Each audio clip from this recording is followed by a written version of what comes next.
Performance task sa Pilipino, ang pag-uulat. Magandang araw, Luzon, Visayas at Mindanao. Ako po si Prince Andre Robin, nag-uulat tungkol sa COVID-19. Ang COVID-19 ay isang nakakahawang sakit na sanhi ng coronavirus.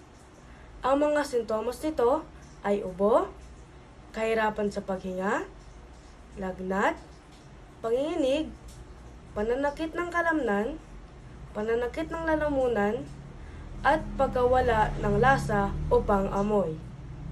Lahat tayo ay may dapat gawin upang maiwasan ang pagkalat ng COVID-19. Kaya, mahalagang sundin natin ang mga sumusunod. Umiwas po tayo sa matataong lugar. Lumabas lang po kung kinakailangan. Huwag kalimutang magsuot ng face mask. Palagi pong magugas ng kamay o magpahid ng alcohol. Kung may sakit, ay huwag po munang makisalamuha sa ibang tao. Panatilihin po nating malakas ang ating resistensya at maging malusog. Muli, Prince Andre Robin, nag-uulat. Maraming salamat po.